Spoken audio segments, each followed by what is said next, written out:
বিসমিল্লাহির রহমানির রহিম। প্রিয় দর্শক, আসসালামু আলাইকুম। নাজমুল হুদা চ্যানেলের পক্ষ থেকে প্রীতি ও শুভেচ্ছা নিন। আমি নাজমুল হুদা। আজকে আমরা এসেছি রাজশাহী জেলার বাগমারা উপজেলার তাহিরপুরের রাজবাড়ি সম্পর্কে আমরা কিছু তথ্য নেওয়ার জন্য এসেছি।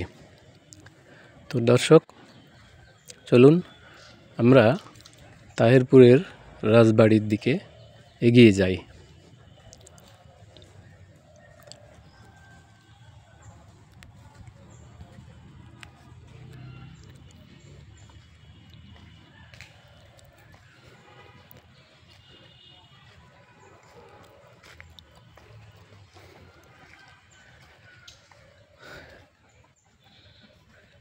এই তো আমরা এসে গেছি তাহিরপুরের রাজবাড়ির সামনে। এই তাহিরপুরের রাজবাড়ির এখনো অনেক ধ্বংসাবশেষ টিকে আছে। এই যে দেখুন, এই বাউন্ডারিগুলো রাজার আমলে নির্মাণ করা হয়েছিল। তো এই রাজবাড়িটা এখন কলেজে পরিণত হয়ে গেছে। এখন কলেজ হিসেবে ব্যবহার করা হয়, তাহিরপুর ডিগ্রি কলেজ। তো এই বাউন্ডারিগুলো এই যে দেখানো হচ্ছে, এগুলো রাজার আমলে নির্মাণ করা এই বাউন্ডারি। পরবর্তীতে কলেজ কর্তৃপক্ষ নতুন করে বাউন্ডারি নির্মাণ করেছে। তো যাই হোক, ওই দিকে এখন আমরা যাচ্ছি না। আমরা এই যে রাজার আমলের সেই ইট পাথরের নির্মিত বাউন্ডারিগুলো এখনও টিকে আছে।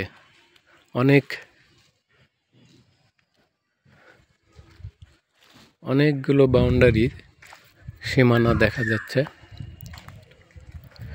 অনেকগুলো ধ্বংস হয়ে গেছে, মানুষ ইট পাথর খুলে খুলে নিয়ে গেছে। চলুন আমরা দেখি। আমরা আজকে রাজবাড়িতে এসেছি দুটি তথ্য নেওয়ার জন্য। একটি হলো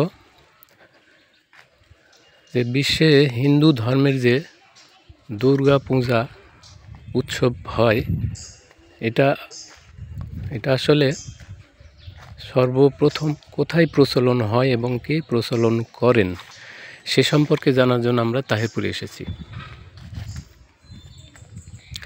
আমরা অনেক আগেই গল্প শুনেছি ছোটবেলায় যে তাহিরপুরের সর্বশেষ রাজা ছিলেন কংসনারায়ণ।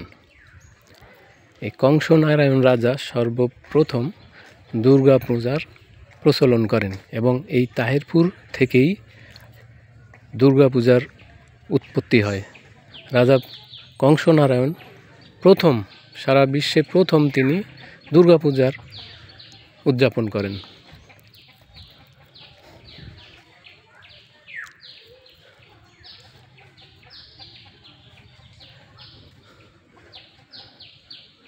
রাজার রাজবাড়ির ঠিক পশ্চিম পাশে একটা দিঘি ছিল। এই দিঘি এখনো রয়েছে। এই যে দিঘিটা দেখা যাচ্ছে, এই দিঘিটা বিশাল বড় ছিল, কিন্তু এখন আর বড় নেই। মানুষ এখন ভাগ ভাগ করে পুকুর বানিয়ে নিয়েছে। চলুন আমরা একটু সামনে এগোই।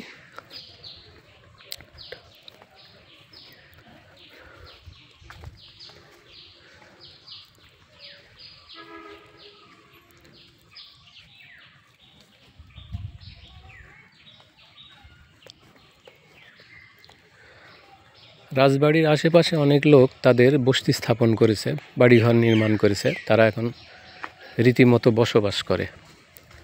কিন্তু রাজার রাজবাড়িটা এবং তার দিঘিটা এখনো বিদ্যমান রয়েছে।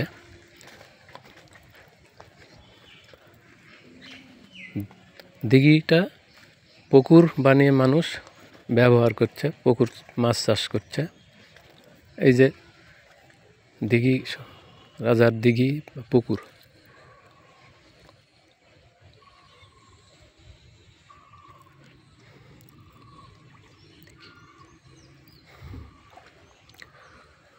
পুকুরকে অনেক সময় মানুষ দিঘি বলে থাকে, এজন্য দিঘি বলে মানুষ পুকুরও বলে। তো যাই হোক, আমরা একটু সামনে এগিয়ে যাচ্ছি।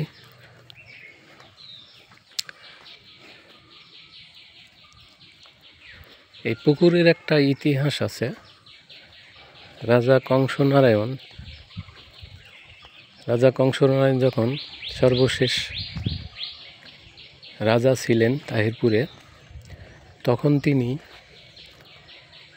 দুর্গাপূজার প্রচলন করেন। যেভাবে এই দিঘির উছিলা দিয়ে সে দুর্গা পূজা উদযাপন করেন। শোনা যায়, আমরা যখন ছোট ছিলাম শুনেছিলাম যে রাজার ছোট বউ হতে পারে কিংবা রাজার বোন, তার নাম ছিল দুর্গা। তাই দুর্গা একদিন গোসল করতে এসেছিল এই দিঘিতে। এই যে দর্শক আপনারা যে দিঘিটা দেখছেন, সেই দিঘিতে অনেক পাকা মেঝের মতন শ্বেত পাথর দিয়ে বাঁধা ছিল। সেই পাথরগুলো নয়, এখন মানুষ এইগুলো সংস্কার করে পুকুর বানিয়ে নিয়েছে। দিঘি লম্বা ছিল, সেটাকে এখন পুকুরে পরিণত করেছে। সেই পুকুরে বাধাই ঘাট ছিল, সেই ঘাটে রাজবাড়ির সব এখানে গোসল করত। তো একদিন রাজা কংসনারায়ণ গোসলে আসছিলেন। তো গোসলে এসে সেই দুর্গা নামের তার বোন অথবা ছোট বউ হবে, তিনি গোসলে এসেছিলেন। আসার পরে তিনি এখানে কিছু আলামত দেখিয়েছিলেন যে পানিতে গোসল করার সময় দুর্গা পানিতে ডুব মারার আগে রাজা কংসনারায়ণের সাথে কিছু আলোচনা পরামর্শ করেন যে আজ থেকে আমার নামে দুর্গা পূজা উদযাপন করবেন। এবং পানিতে ডুব দেওয়ার পরে দুর্গা আর কোনো দিন ফিরে আসেনি। ওই যে বিদায় হয়ে চলে গেছেন, আর কখনোই তিনি ফিরে আসেননি।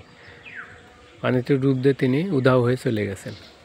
এবং রাজা কংসনারায়ণকে তিনি বলে গেছেন যে তার নামে যে পূজা চালু করা হয় প্রতি বছরে, সেই দুর্গা নাম থেকেই দুর্গা পূজার উৎসব হিন্দু ধর্মে প্রচলন করা হয়। এবং দুর্গা পূজার উৎপত্তি হয় এই তাহিরপুর থেকেই।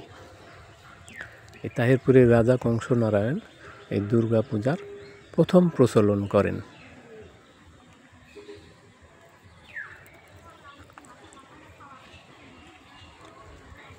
চলুন আমরা সামনে একটু দিঘির পাশ দিয়ে একটু ঘুরে আসি।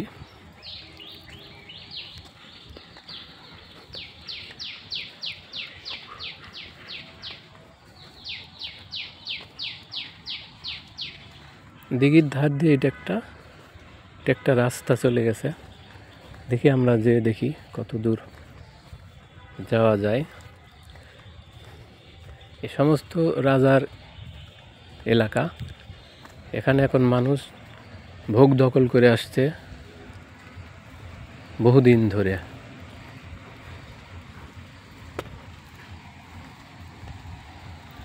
দেখুন চতুর্দিকে ঝোপঝাড়ে ভরে গেছে, এমন চিকন সুড়ঙ্গ রাস্তা আছে, সেই রাস্তা দিয়ে আমরা পায়ে হেঁটে যাচ্ছি।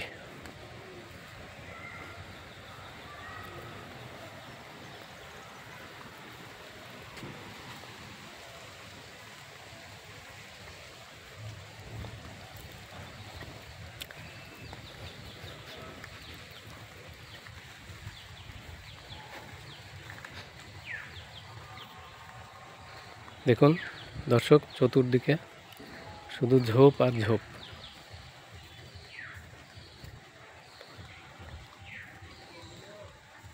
এই ঝোপঝাড়গুলো সম্পূর্ণ বেদখল হয়ে গেছে।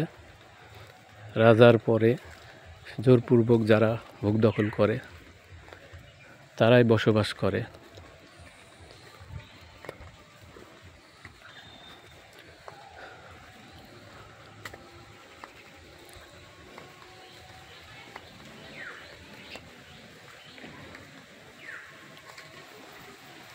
প্রিয় দর্শক, আমরা এই দিক থেকে আবার ব্যাক করে আমরা ফিরে যাচ্ছি রাজবাড়ির দিকে। রাজবাড়ির চতুর্দিকে বাউন্ডারি নতুন করে কর্তৃপক্ষ নির্মাণ করেছে, হয়তোবা ভিতরে ঢোকা যাবে না, ভিতরে যাওয়া যাবে না। তো আমরা বাহির থেকে যতটুক দেখাতে পারি দেখাবো। এই যে এই দিকে সব ছায়ায় পরিণত হয়ে গেছে।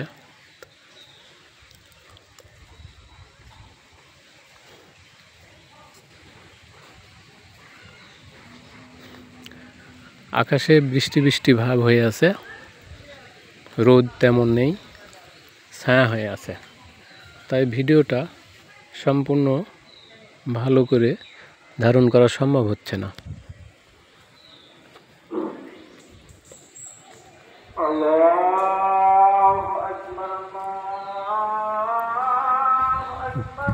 জোহরের আজান দিচ্ছে।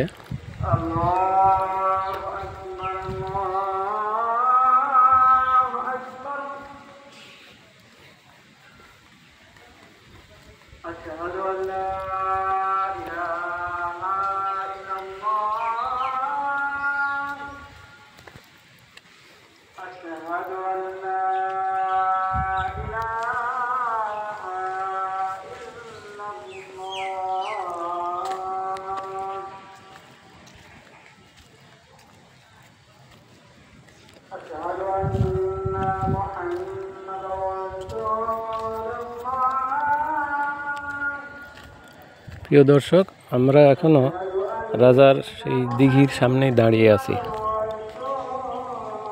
আজান শেষ হলে আমরা ওইদিকে যাব।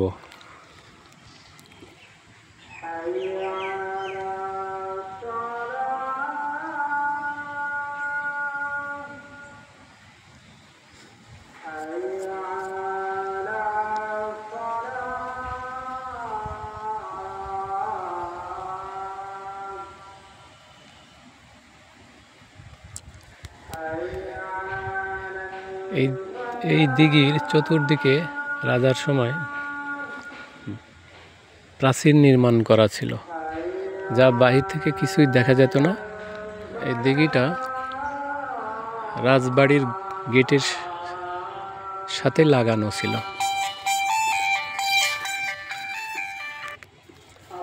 এই গেট দিয়েই রাজবাড়ির সব লোকজন এই দিঘিতে গোসলে নামতো।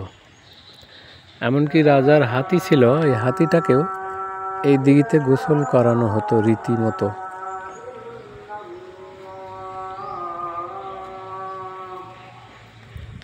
চলুন দর্শক, এবারে আমরা রাজবাড়িটা দেখাইতে পারি কিনা একটু চেষ্টা করি।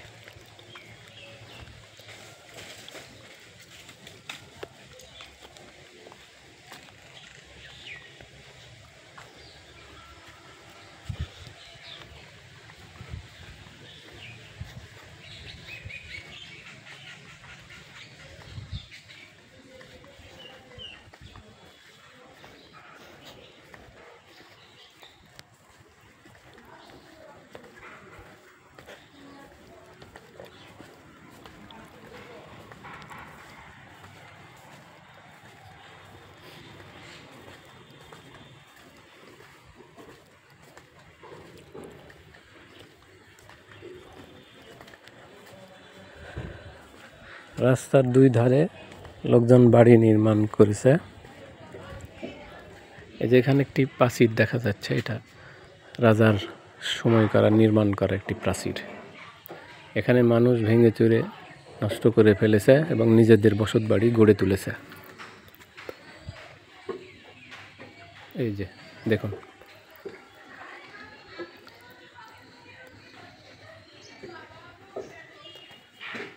চলুন আমরা সামনে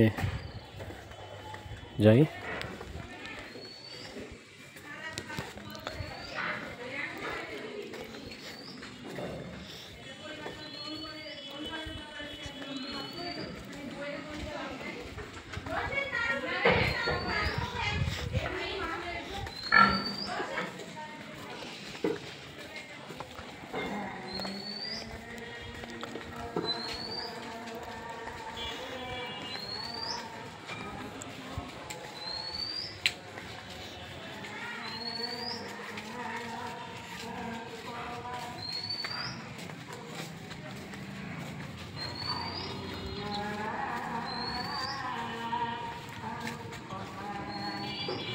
আমরা সামনে এগিয়ে যাচ্ছি, রাজবাড়ির সামনে এগিয়ে যাচ্ছি আমরা।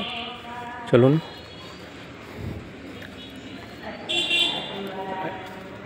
রাজবাড়ির সামনে এসে গেছে। এই যে এখানে রাজা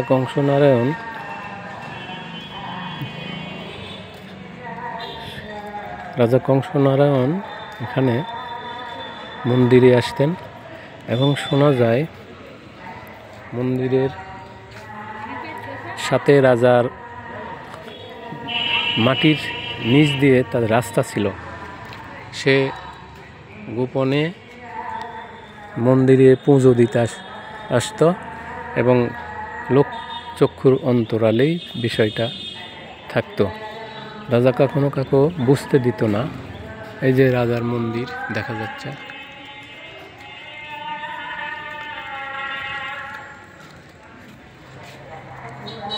এই মন্দিরেই রাজা নিশিরাত্রে পুজো দিতে আসতো।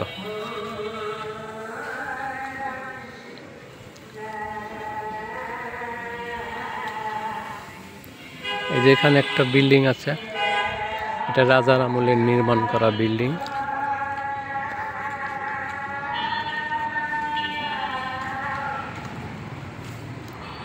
আর রাজবাড়িটা হচ্ছে এইটা, রাজার সময়কার নির্মাণাধীন রাজবাড়ি। এটাকে এখন তাহিরপুর কলেজ হিসাবে ব্যবহার করা হচ্ছে।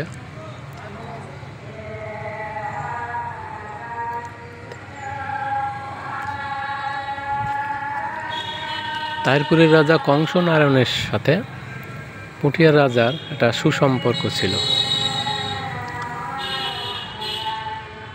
তাদের সময় একটা চুক্তি হয়েছিল যে তারা এই তাহিরপুরের রাজবাড়ি থেকে পুঠিয়ার রাজবাড়ি পর্যন্ত তাদের সুড়ঙ্গ পথ নির্মাণ করা। এখন গল্প শুনেছি তাদের গোপনে যাতায়াত হতো সুড়ঙ্গ পথে।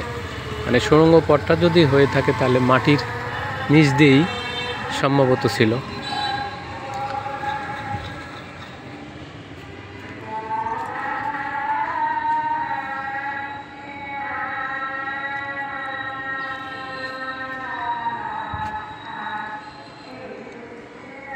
রাজার সময় এই মন্দিরটা নির্মাণ করা হয়। তার বৈশিষ্ট্য, কার্যপ্রণালী এখনও বিদ্যমান রয়েছে। সুপ্রিয় দর্শক, আমরা এখানে দেখতে পাচ্ছি কিছু গর্ত আছে। এখানে রাজবাড়ির কলেজ কর্তৃপক্ষ তাদের দখলে নেওয়ার পরে এখানে তাদের বাউন্ডারি নির্মাণের জন্য সংস্কারের কাজ করে আসছে।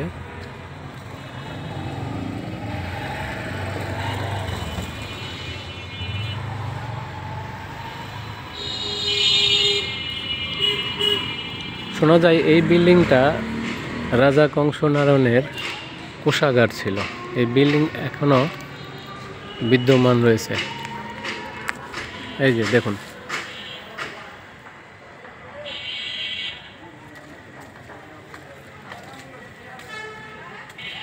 শুধু এখানে রাজার কারুকার্য, বিল্ডিংয়ের কার্যপ্রণালী সব একই রয়েছে, কিন্তু শুধু একটু রঙের চেঞ্জ করা হয়েছে, রং করা হয়েছে।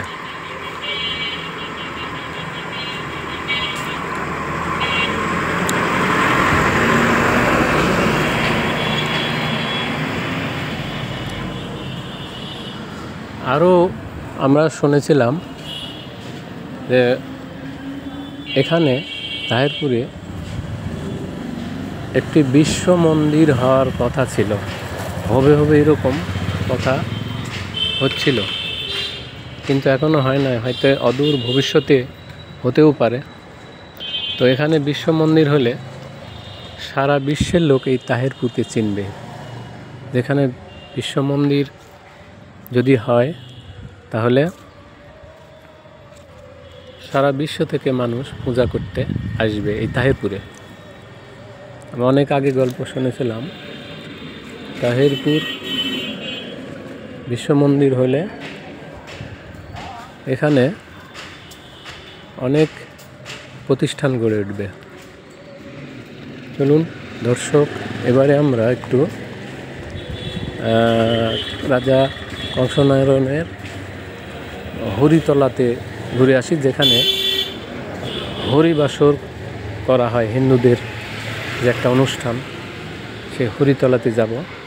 চলুন।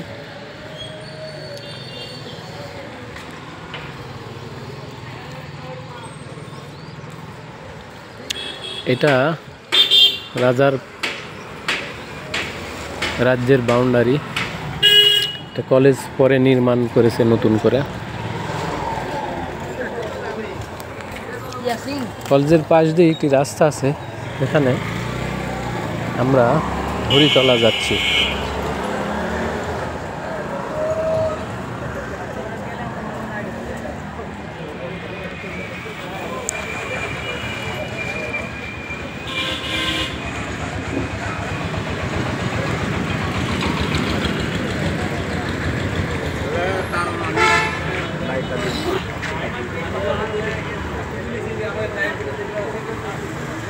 কলেজ গেটের সামনে সারি সারি টেম্পু, সিএনজি গাড়ি থাকে। এই গাড়িগুলো এখান থেকে সরাসরি রাজশাহীর দিকে রওনা হয়।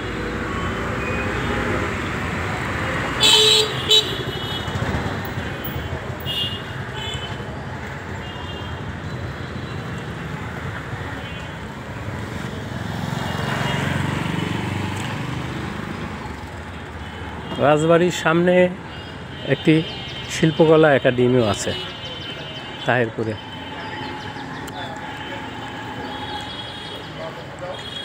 শিল্পকলা একাডেমির পরে আমরা হরিতলাতে যাব।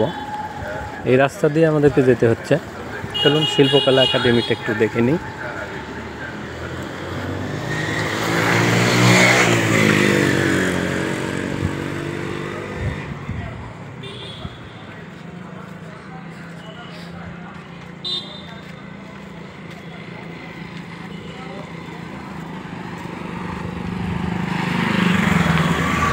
এটা হচ্ছে শিল্পকলা একাডেমি, রাজবাড়ির অদূরে অবস্থিত।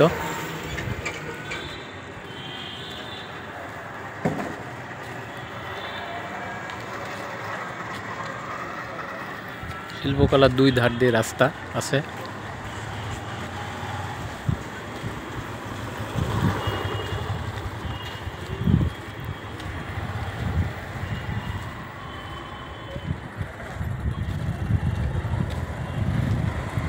চলুন দর্শক, আমরা হরিতলার দিকে আবারও রওনা দিলাম।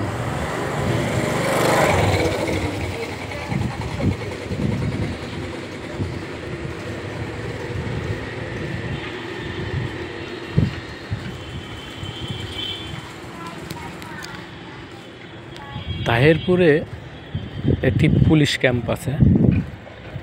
তাহিরপুর এলাকাটা একটা উপজেলার চেয়ে অনেক উন্নত।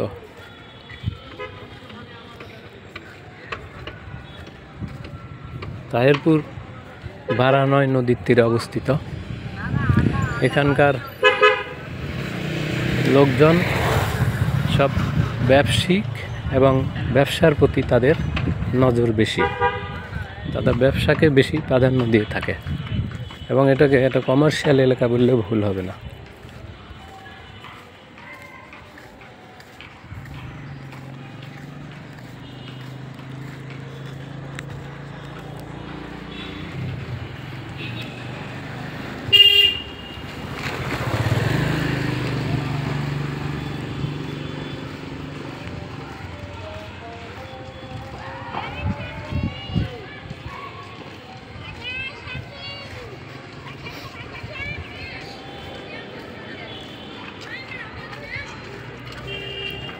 আর কিছুক্ষণের মধ্যে আমরা হরিতলা পৌঁছে যাব। হরিতলাতে একটি গাছ আছে, কেউ বলে 200 বছর বয়স, কেউ বলে 300 বছর, কেউ বলে 400 বছর। এই গাছটি সাক্ষী রাজার আমলে, রাজার সময় যখন এই হরিতলাতে হরিবাসর হতো, সেই নাম অনুসারে হরিতলা নাম হয়ে আছে সেই সময় থেকে। এই হরিতলাতে পুরাতন গাছটি আমরা দেখব, গাছ সাক্ষী হয়ে আছে।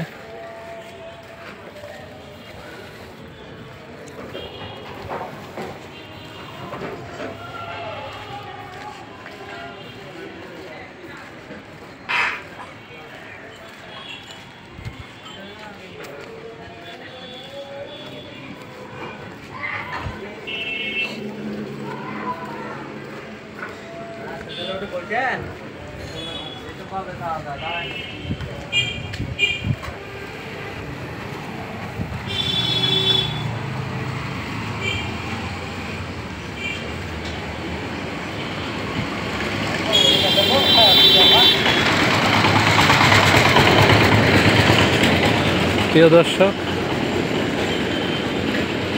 এই রাস্তাটা হচ্ছে তাহেরপুরের প্রধান রাস্তা, মানে এটাই প্রধান রাস্তা। এই রাস্তা দিয়েই ট্রাক, বাস, সিএনজি, অটোরিকশা, ভ্যান, মোটরসাইকেল সার্বক্ষণিক চলাচল করে।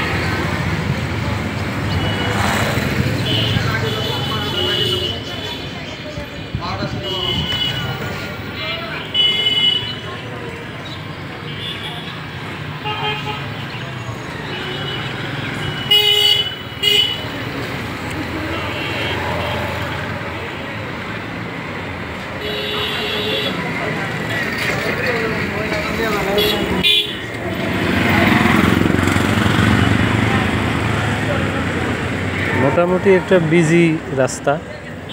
এই রাস্তায় সার্বক্ষণিক যানজট লেগেই থাকে।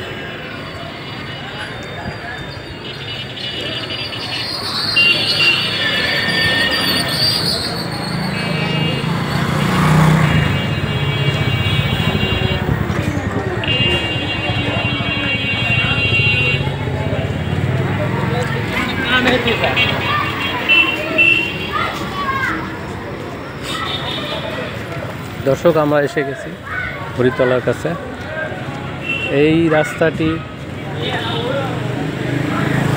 চলে গেছে পূর্ব দিকে নাটোরের নলডাঙ্গা, আর পিছনের এই দিকে চলে গেছে রাজশাহীর পুঠিয়া বানেশ্বর।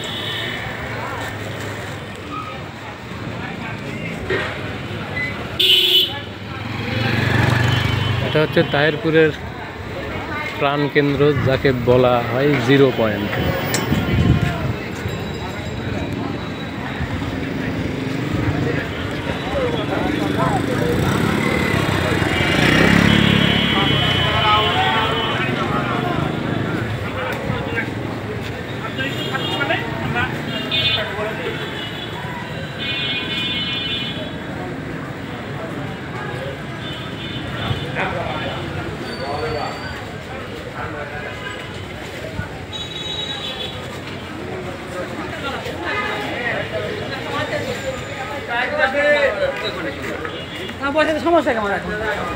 এই হচ্ছে রাজা কংসনারায়ণের হরিতলা।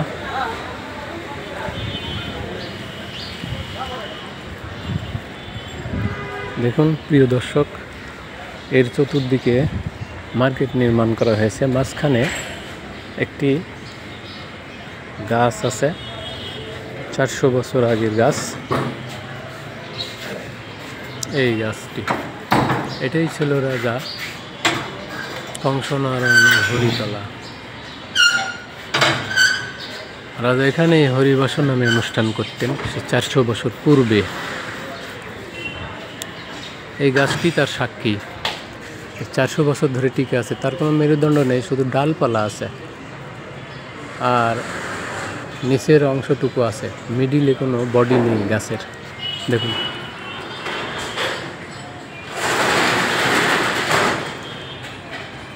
এখানে রাজা প্রতি বছর একবার করে অনুষ্ঠান করতেন, হরিবাসর, সেই নাম অনুসারে এটার নাম হয়েছে হরিতলা। চতুর্দিকে মার্কেট দিয়ে ঘেরাও করে রেখেছে, মাঝখানে একটু জায়গা আছে, শীতল ছায়া জায়গা আছে। এখানে কিছু লোকজন বিকাল হলে উঠে বসে চা খায়, ওঠা বসা করে।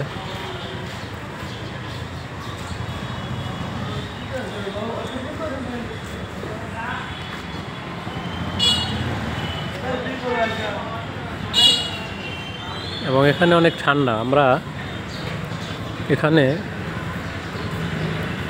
অবস্থান করছি এই মুহূর্তে, জায়গাটাতে মোটামুটি ঠান্ডাও আছে। তো প্রিয় দর্শক, আজ এখানে শেষ করছি, পরবর্তীতে আবার দেখবো ইনশাল্লাহ। আল্লাহ হাফেজ।